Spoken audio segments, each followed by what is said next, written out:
5, 4, 3, 2, 1, 0.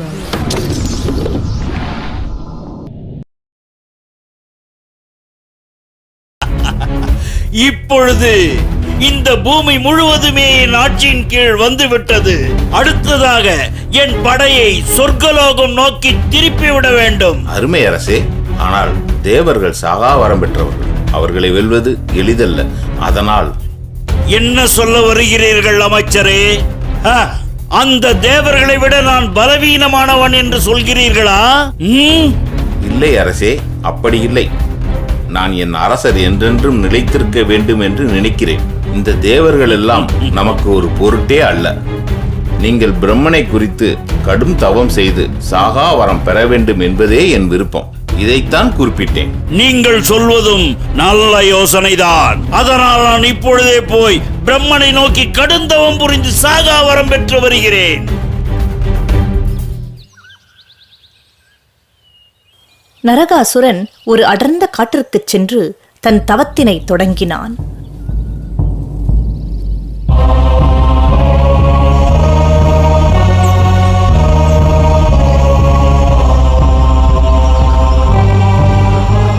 நாட்கள், மாதங்கள், ஆண்டுகள் கடந்து போயின. பிரம்மன் அவன் முன் தோன்றினார்.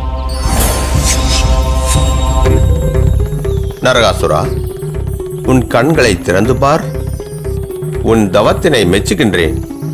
உனக்கு என்ன வரம் வேண்டும் என்று கேள். பிரம்மதேவனே, எனக்கு நீர் சாகாவரம் தர வேண்டும். அது சாத்தியமற்றது நரகாசுரா. மண்ணில் பிறந்த ஒவ்வொருவரும் ஒரு நாள் இறக்கத்தான் வேண்டும். எனவே வேறு வரம் கேள். பிரம்மன் தேவர்களுக்கு துணை புரிபவன். அதனால்தான் நான் கேட்கும் வரத்தை தர மறுக்கிறான். இப்பொழுது நாம் என்ன செய்யலாம்?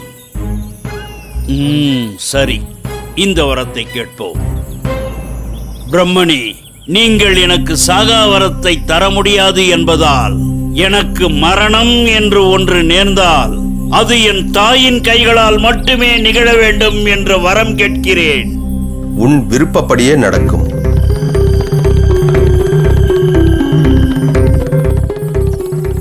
பிரம்மா அங்கிருந்து மறைந்ததும் உலகில் எந்த ஒரு தாயும் தன் மகனை கொல்ல வேண்டும் என்று நினைக்க மாட்டாள். அதுவே சாகாத வரம் போலத்தான் என நரகாசுரன் திருப்தியடைந்தான்.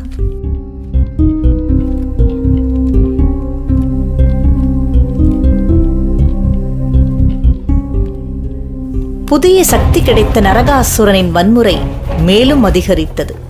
தன் படையுடன் இந்திரலோகத்திற்குள் நுழைந்தான். தேவர்களின் தலைவனான இந்திரன் நரகாசுரனை தோற்கடிக்க முடியாது என்று அறிந்ததும் மறைந்து விட்டான்.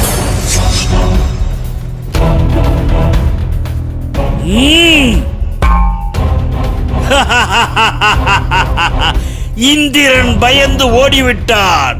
என்ன ஒரு கேவலம்! என் படை வீரர்களே, இந்திரலோகத்தை நாசமாக்குங்கள். ஒருவரையும் விட்டுவிடாதீர்கள்.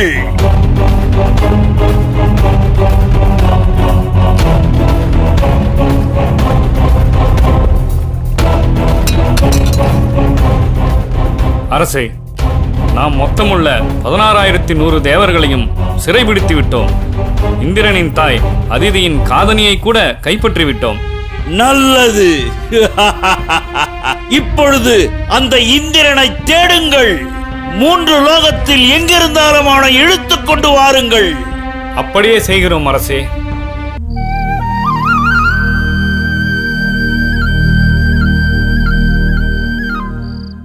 கிருஷ்ணன் தன் மனைவியுடன் தனிமையில் இருக்கும் பொழுது இந்திரன் அங்கு வந்து சேர்ந்தான். கிருஷ்ணா, கிருஷ்ணா, காப்பாற்றுங்கள், காப்பாற்றுங்கள். அமைதி, அமைதி. என்ன நடந்தது? இந்திரலோகத்தை அந்த நரகாசுரன் கைப்பற்றி விட்டான். அனைத்து தேவர்களையும் சிறையில் அடைத்து விட்டான். என் தாயின் காதணிகளையும் பறித்து விட்டான். என்னால் அவனை ஒன்றும் செய்ய முடியவில்லை. நீங்கள் தான் எங்களை காப்பாற்ற வேண்டும். நீங்கள் தான் எங்களை காப்பாற்ற வேண்டும் கிருஷ்ணா. தெய்வீக பெண் அதிதியின் காதணிகளை பறிக்கும் அளவுக்கு அந்த நரகாசுரனுக்கு எப்படி தைரியம் வந்தது? நாம் கண்டிப்பாக அந்த நரகாசுரனை கொன்று இந்திரனுக்கு உதவ வேண்டும். அவசரப்படாதே சத்யபாமா. நீ சாதாரண பெண். நரகாசுரன் நீ நினைப்பதை விட சக்தி வாய்ந்தவன். எப்படி உன்னால் அவனை வெல்ல முடியும்? சற்று யோசித்துப் பார் சத்யபாமா. என்ன, நான் சாதாரண பெண்ணா? நீங்கள் எப்படி இந்த வார்த்தைகளை சொன்னீர்கள் கிருஷ்ணா? நீங்களும் நானும் முதலில் சந்தித்தது ஒரு போரில் என்பதை மறந்து விட்டீர்கள் போலிருக்கிறது. எனக்கும் போர் திறம் தெரியும். எனக்கும் நன்றாக தெரியும் கண்ணே. அதனால் என்னிடம் இதை விட்டுவிடு. இல்லை, நான் கண்டிப்பாக உங்களுடன் வருவேன். உங்கள் தேரை நான் தான் ஓட்டுவேன். நீ வழக்கம் போல் பிடிவாதம் பிடிக்கிறாய். சரி வா, நாம் போய் நரகாசுரனின் முடிவை நிர்ணயிப்போம்.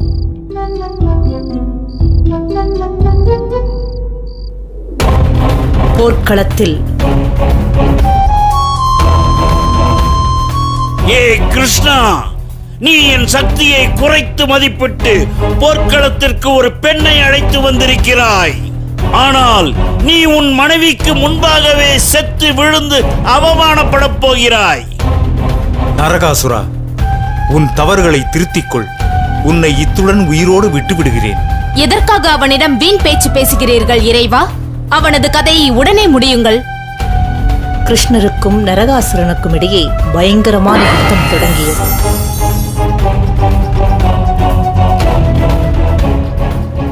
தாக்குங்கள்! சத்யபாமாவின் கண்களில் தெரிந்த கோபத்தை பார்த்த நரகாசுரனுக்கு சற்று பயம் தென்பட்டது. அதை கவனித்த கிருஷ்ணன் மனதில் ஒரு திட்டம் தோன்றியது. உடனே நரகாசுரனின் ஆயுதம் தன்னை தாக்கியது போல் மயக்கம் போட்டு கீழே சாய்ந்தார்.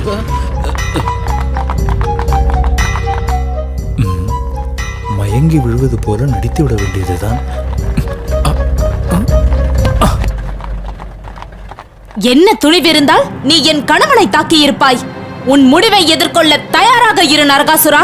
நீ என்னை கொல்வதாக சவால் விடுகிறாயா? கவலைப்படாதே, உன் கணவன் சென்ற இடத்திற்கே உன்னையும் அனுப்பி வைக்கிறேன். நரகாசுரா!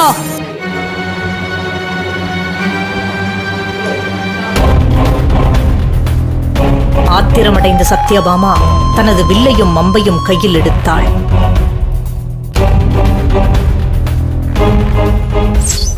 மீண்டும் போர் முழு வீச்சில் தொடர்ந்தது.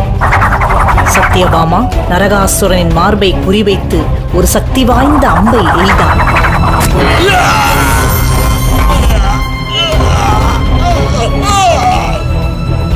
இதயத்தில் அம்பு பாய்ந்த நரகாசுரன் மண்ணில் வீழ்ந்தான். அந்த கணத்தில்தான் நரகாசுரனுக்கு தன் தாய் பூமாதேவியின் அவதாரம்தான் சத்யபாமா என்பது புரிந்தது. அதை சத்யபாமாவும் உணர்ந்தாள். கடவுளே, நான் எப்படி இதை செய்தேன்? இவன் என் மகனாயிற்றே. ஆமா, உன் மகன்தான். இருப்பினும் அவன் செய்த தவறுகளுக்காகத்தான் இந்த முடிவு அவனுக்கு நேர்ந்தது. அவனைப் பற்றி கவலைப்படாதே. இனி வருங்காலத்தில் இந்த நாள் நரகனின் சதுர்த்தசியாக வீடுகள் தோறும் விளக்கேற்றி கொண்டாடப்படும். நீதியை நிலைநாட்டி அமைதி திரும்பச் செய்வதற்காக தன் சொந்த மகனையே கொன்ற பூமாதேவியின் புகழ் என்றென்றும் நிலைத்திருக்கும் வகையில்தான் நரகாசுரன் மறைந்த அதே நாளில் வீடுகள் தோறும் விளக்குகள் ஏற்றப்படுகின்றன.